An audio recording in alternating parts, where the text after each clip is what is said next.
Hello friends, welcome back to Anvesha Raj channel. आज हम लोग पढ़ेंगे रामचंद्र शुक्ल द्वारा रचित चिंतामणि भाग 1 में जो निबंध है भाव और मनोविकार। ठीक है, इस निबंध को हम लोग पूरे विस्तार से पढ़ेंगे। ठीक है, देखिए चिंतामणि भाग 1 इसका प्रकाशन 1939 ईस्वी में हुआ। ठीक है, और इसके जो लेखक या संपादक कौन है? रामचंद्र शुक्ल जी थे। ठीक है, और चिंतामणि भाग 1 में जो निबंधों का संकलन है वो कुल 17 निबंधों का संकलन है। ठीक है, और इसका जो रचनाकार आचार्य रामचंद्र शुक्ल है। ठीक है, देखिए चिंतामणि भाग 1 का संकलन कब हुआ था? ये डेट बहुत इंपॉर्टेंट है, 1939 ईस्वी में हुआ था। ठीक है, देखिए ये बहुत इंपॉर्टेंट तथ्य है। देखिए चिंतामणि से पहले, ठीक है, ये जो चिंतामणि है, ठीक है, तो चिंतामणि से पहले विचार विधि नाम से निबंधों का संकलन आचार्य शुक्ल ने किया था। ठीक है, तो यहाँ पे देखिए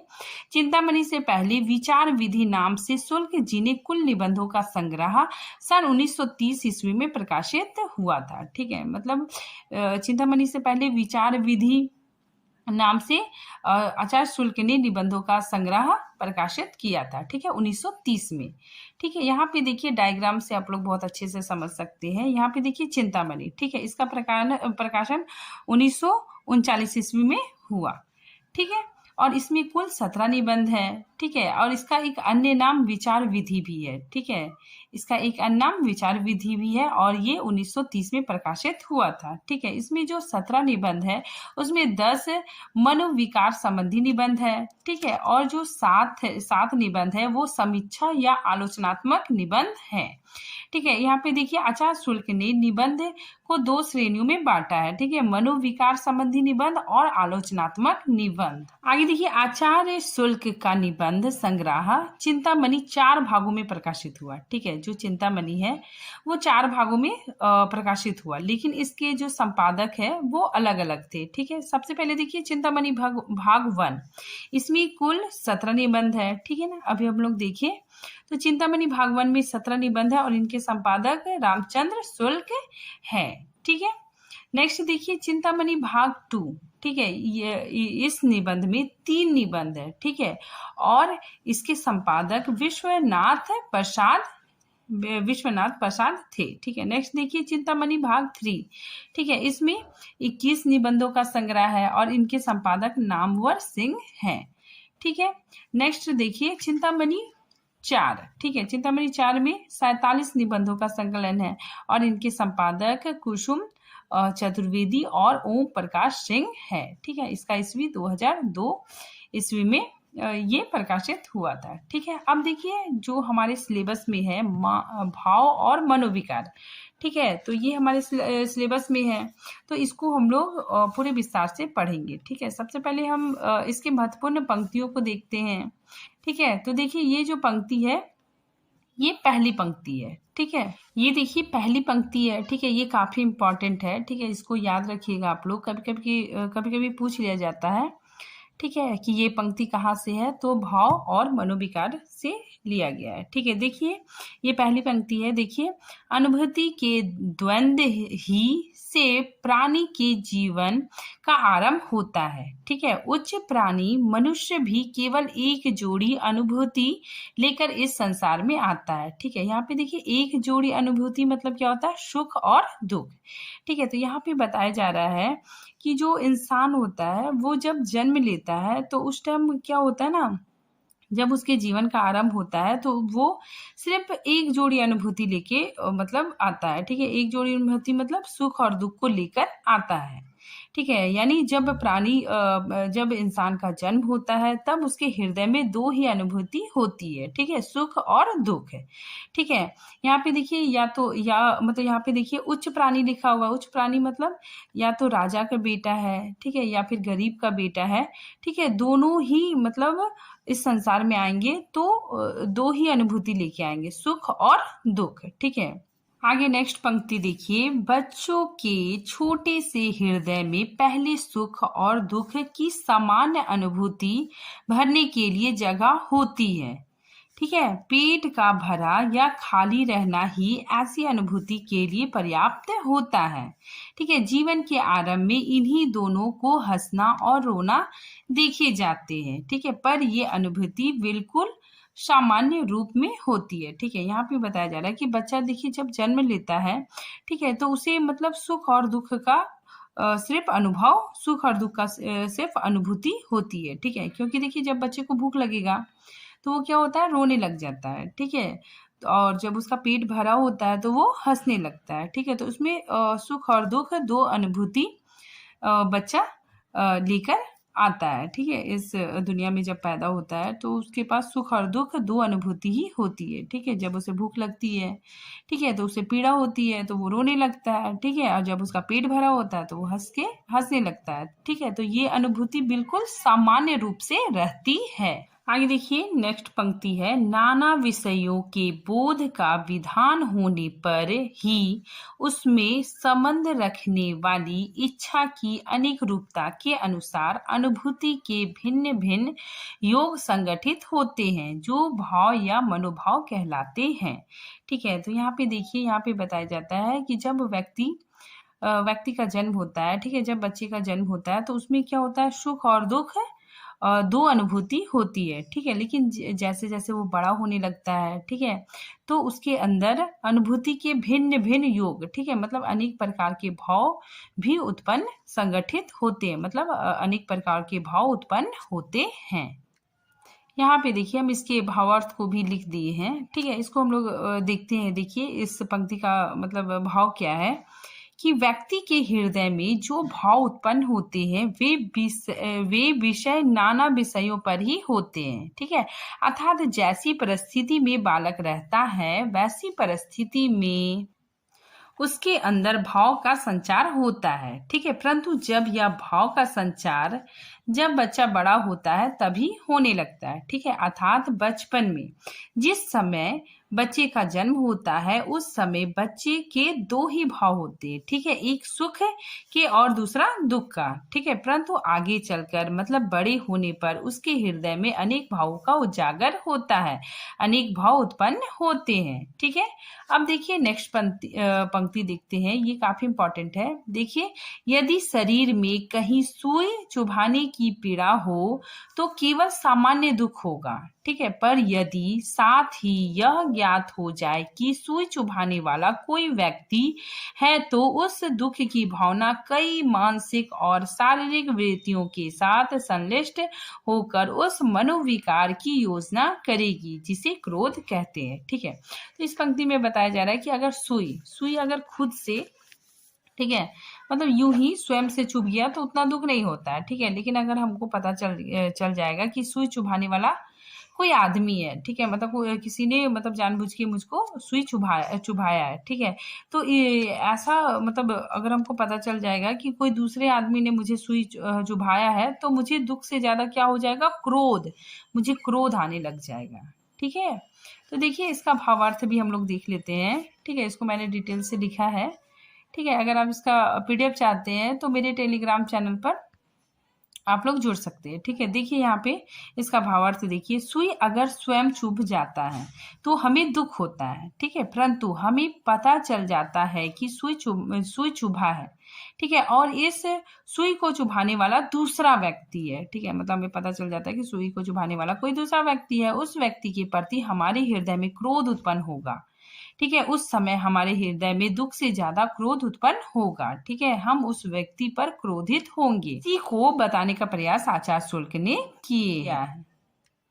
आगे देखिए नेक्स्ट पंक्ति, जिस बच्चे को पहले अपने ही दुख का ज्ञान होता था, ठीक है, बढ़ने पर मतलब बड़ा होने पर, बच्चे के बड़ा होने पर असंलक्षण कर्म अनुमान द्वारा उसे और बालकों का कष्ट या रोना देखकर भी एक विशेष प्रकार का दुख होने लगता है जिसे दया या करुणा कहते हैं। ठीक है, मतलब देखिए यहाँ पे बताया जा रहा है, जो बालक है जब उसका जन्म होता है, ठीक है, उसे भूख लगती है तो उसे पीड़ा होती है तो वो रोता है। ठीक है, जब पेट भरा होता है तो हंसता है, तो उसको मतलब सुख और दुख का ही सिर्फ ज्ञान होता है। ठीक है, लेकिन जैसे जैसे वो बड़ा होने लगता है, ठीक है, अगर वो दूसरे बालक को कष्ट में देखता है या रोता हुआ देखता है तो उसे भी दुख होने लगता है। ठीक है, मतलब अगर बालक दूसरे बच्चे को रोता हुआ देखता है तो वो भी रोने लगता है, उसे भी दुख होने लगता है। तो इसी को ही शुल्क जी ने दया और करुणा कहा है। ठीक है,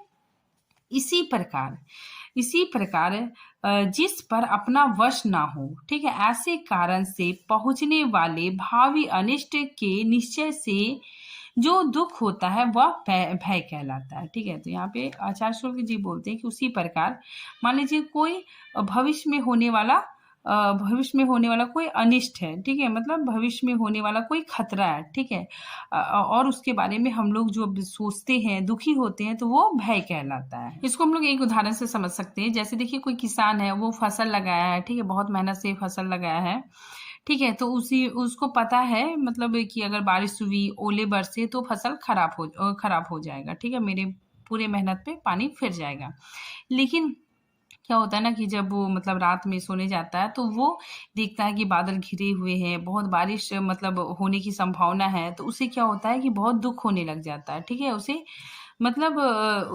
मतलब खतरा का आभास होने लग जाता है। ठीक है, और वो बहुत दुखी होने लगता है, तो उसी को क्या कहेंगे? भय।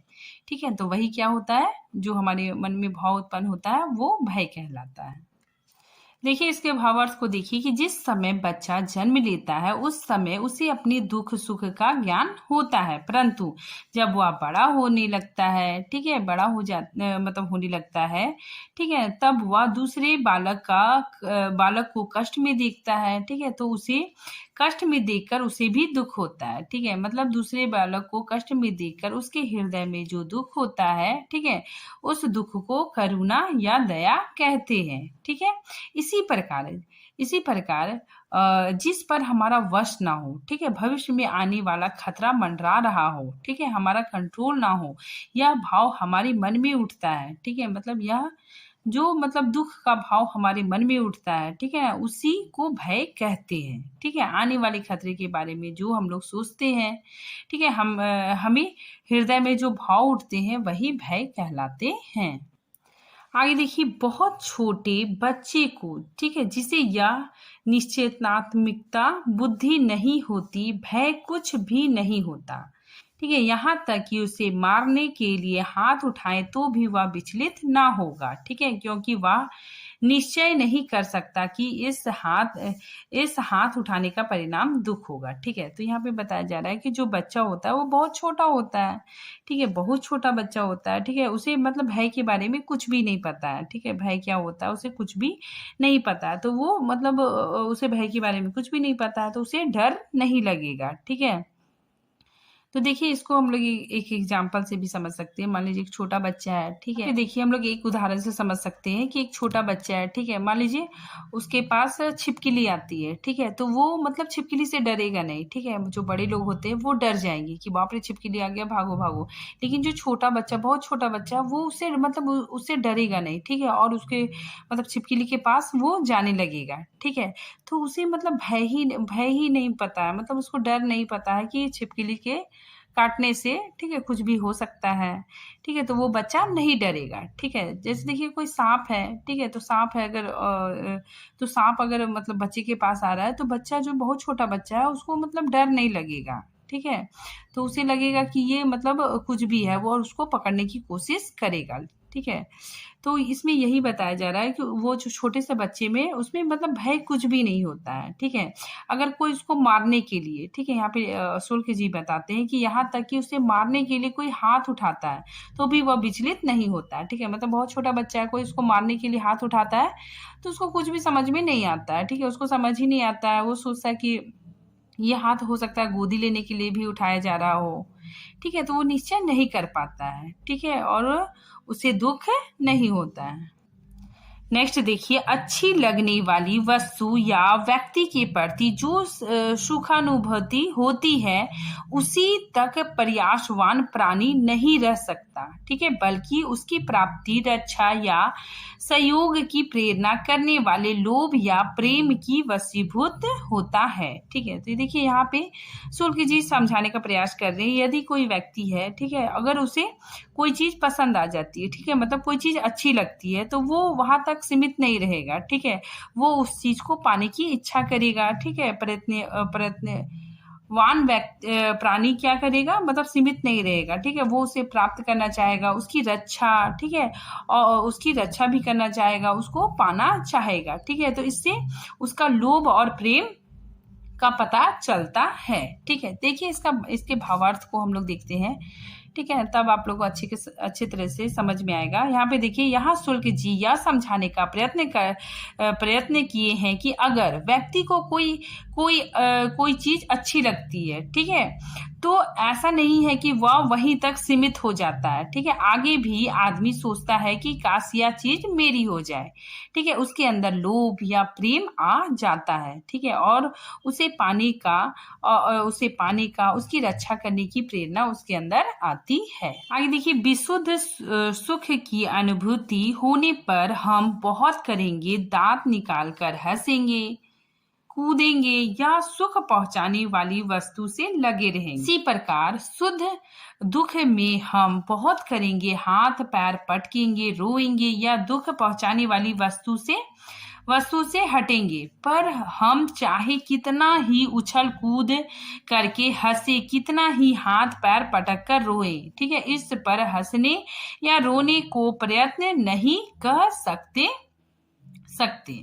ठीक है। तो यहाँ पे देखिए, शुल्क जी बताना चाह रहे हैं कि अगर हमें सुख होता है, ठीक है, जब हमें खुशियां मिलती है तो हम लोग क्या करते हैं, हंसते हैं, ठीक है, दांत निकाल कर हंसते हैं, ठीक है, कूदेंगे, ठीक है, और जो सुख पहुंचाने वाली चीज है उससे हम लोग मतलब उससे उसके पास रहेंगे बिना कारण के, ठीक है, मतलब बिना कारण के, बिना मतलब के, चाहे हम हंसने की कितनी भी कोशिश करें, ठीक है, मतलब बिना कारण के हम चाहे कितना भी हंसने की कोशिश करें तो हम लोग हंस नहीं पाएंगे, ठीक है, मतलब हंसने का कोई ना कोई रीजन होना चाहिए, ठीक है। उसी तरह अगर मुझे दुख होगा तो हम लोग बहुत उदास हो जाएंगे, ठीक है, पैर पटकेंगे, रोएंगे, ठीक है। लेकिन अगर कोई कारण ना हो, ठीक है, और हम चाहते हैं कि हम मतलब दुख हो जाए, तो हम दुखी नहीं रह सकते हैं, ठीक है, मतलब उसका कोई ना कोई रीजन चाहिए।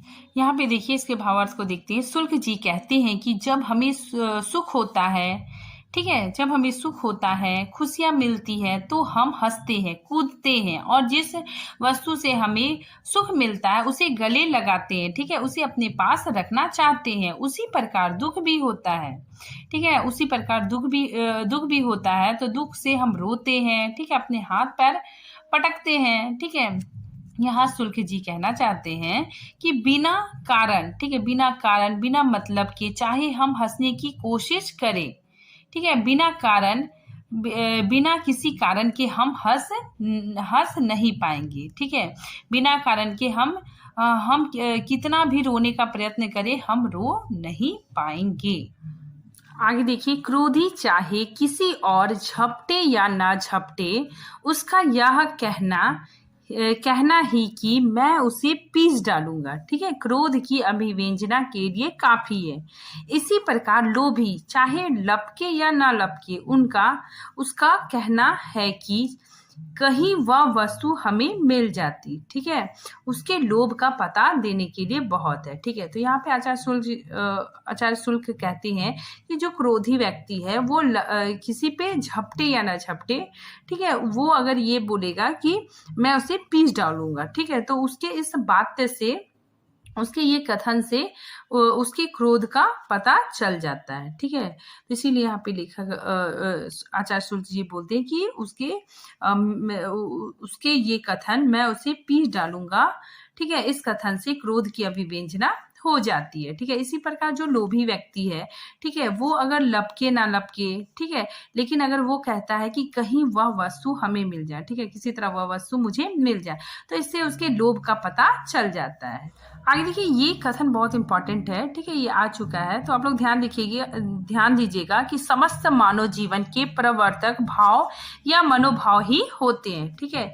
ये कथन में भी कभी कभी पूछ लिया जाता है, ठीक है। आगे देखिए, सब प्रकार के शासन, चाहे धर्म शासन हो, चाहे राज्य शासन हो या संप्रदाय शासन हो, ठीक है, मनुष्य जाति में भय, ठीक है, भय और लोभ से पूरा काम लिया गया है, ठीक है। तो यहाँ पे आचार्य शुल्क जी कहते हैं कि जो शासन वर्ग है, ठीक है, जो शासक वर्ग है, ठीक है, जो धर्म है, ठीक है, धर्म है, संप्रदाय है, वो लोग मतलब मनुष्य को, ठीक है, मनुष्यों में क्या करते हैं, लोगों में भय भय उत्पन्न करते हैं, ठीक है, भय उत्पन्न करके अपना काम निकलवा लेते हैं, ठीक है, या फिर लोगों में लोभ, ठीक है, लालच देकर भी अपना काम अपनी जो स्वार्थ सिद्धि होती है उसको पूरा कर लेते हैं, ठीक है। यहाँ पे देखिए, यहाँ शुल्क जी कहते हैं कि चाहे शासन हो, धर्म हो, राज्य हो, ठीक है, ये सब भय दिखाकर, ठीक है, और लोभ देकर अपना काम पूरा कर लेते हैं, ठीक है। जैसे यहाँ पे एग्जांपल देखिए, जो पहले के राजा होते थे, ठीक है, वो लोग क्या करते थे, लोगों को डरा धमका कर, ठीक है, डरा कर काम चला लेते थे, ठीक है, या फिर उन्हें लोभ देकर भी काम लिया करते थे, ठीक है। आज के राजनेता भी ये वैसा ही है, ठीक है, तो आज के लोग भी क्या करते हैं, लोभ देकर, ठीक है, डरा के अपना काम निकाल लेते हैं, ठीक है, अपना काम चला लेते हैं, ठीक है। पहले लोभ देते हैं, ठीक है, अगर लोभ से काम नहीं बनता है तो वो लोगों को डराते हैं, ठीक है, डरा के अपना काम निकालते हैं, ठीक है। तो इस भाव को ही शुल्क जी बताने का प्रयास कर रहे हैं। नेक्स्ट क्वेश्चन देखिए, एक जाति को मूर्ति पूजा करते देख दूसरी जाति के मत प्रवर्तक ने उसे गुनाहों में दाखिल किया, ठीक है। तो यहाँ पे देखिए, यहाँ पे बताया जा रहा है कि जो एक जाति है, ठीक है, वो अगर कोई मूर्ति पूजा करता है तो दूसरे जाति के लोग क्या करते हैं, उसका विरोध करते हैं, ठीक है, और गुनाहों में उसे दाखिल कर देते हैं, ठीक है। देखिए इसके भावार्थ को, ये भारत का इतिहास है, ठीक है, भारत में कई धर्म एवं कई धर्म के लोग रहते हैं, ठीक है। तो एक जाति, अगर एक जाति कोई मूर्ति पूजा कर रही है तो दूसरी जाति उसका विरोध करेगी, ठीक है। देखिए, भारत धर्म निरपेक्ष देश होते हुए भी इस देश में सभी धर्म आज भी एक दूसरे के कट्टर हैं, ठीक है, सभी धर्म आज भी एक दूसरे के विरोधी हैं, ठीक है, सभी अपने धर्म की विशेषता बताते हैं और दूसरे धर्म का विरोध करते हैं, ठीक है। तो यहाँ शुल्क जी ये बताने का प्रयत्न करते हैं कि एक जाति धर्म जब कोई मूर्ति पूजा करते देख कर दूसरी जाति के मत प्रवर्तक वह उसे गुनाहों में दाखिल कर देता है, ठीक है। तो दूसरे जाति के लोग उसे गुनाहों में दाखिल कर देते हैं।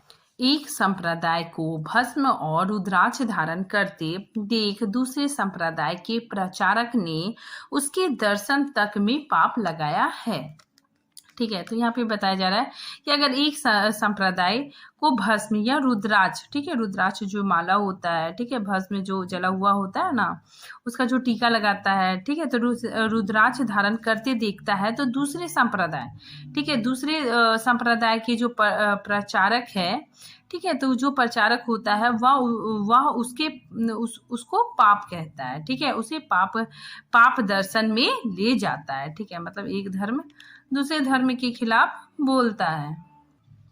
आगे देखिए, शासक वर्ग अपने अन्याय और अत्याचार के विरोध की शांति के लिए भी डराते हैं और ललचाते आए हैं, ठीक है। मत प्रवर्तक अपने द्वेष और संकुचित विचारों के प्रचार के लिए भी जनता को कपाते और लपकाते आए हैं, ठीक है, लपकाते मतलब ललचाते आए हैं, ठीक है। तो उसमें भी सेम बात बोली जा रही है, जो शासक वर्ग होता है, ठीक है, वो अपने अन्याय और अत्याचार के विरोध को शांत करने के लिए लोगों को डराते हैं, ठीक है, और उसे लालच देकर शांत कर देते हैं, ठीक है। मतलब जो शासक वर्ग है, कोई गलत काम करता है, ठीक है, तो उसके अगेंस्ट में लोग खड़े होते हैं, तो जो ये शासक वर्ग है वो क्या करता है, लोगों को डराता है या फिर उसे लालच देकर मतलब शांत कर देते हैं लोगों को, ठीक है। और वही बात मत प्रवर्तक में भी होता है, ठीक है, जो मत प्रवर्तक होते हैं, ठीक है, धर्म के जो अनुयायी होते हैं वो भी क्या करते हैं, द्वेष और संकुचित विचार का प्रचार करते हैं,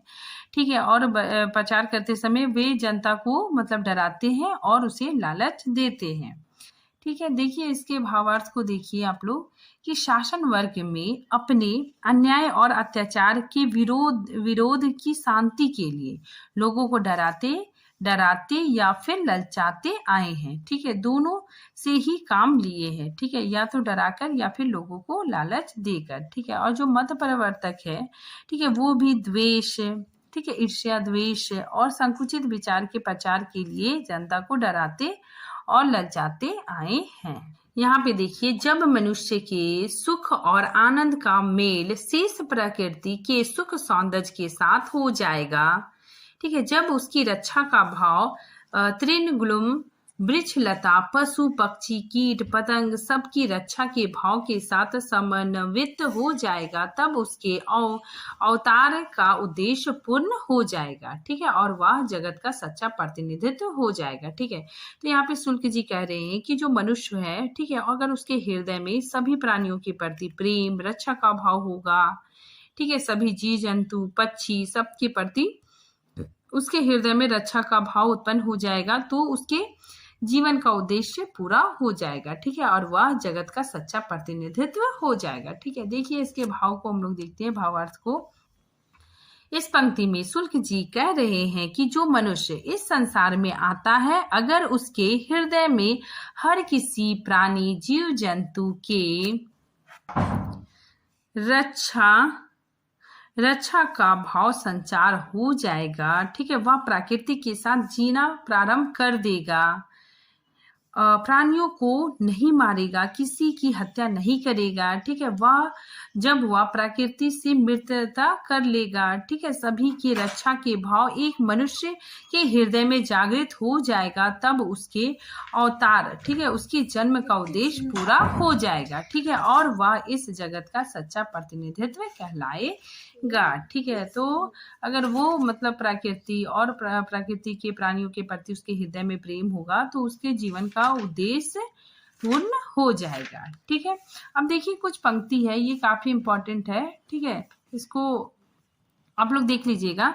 ये देखिए, भक्ति धर्म की रचनात्मक अनुभूति है, ठीक है, ये भी काफी इंपॉर्टेंट लाइन है, ठीक है। फिर आगे देखिए, रचनात्मकता वृत्ति के प्रसार के बिना विश्व के साथ जीवन का प्राकृतिक सामंजस्य घटित नहीं हो सकता, ठीक है। फिर नेक्स्ट देखिए, ये लास्ट है, सच्चे कवि की वाणी बराबर पुकारती आ रही है।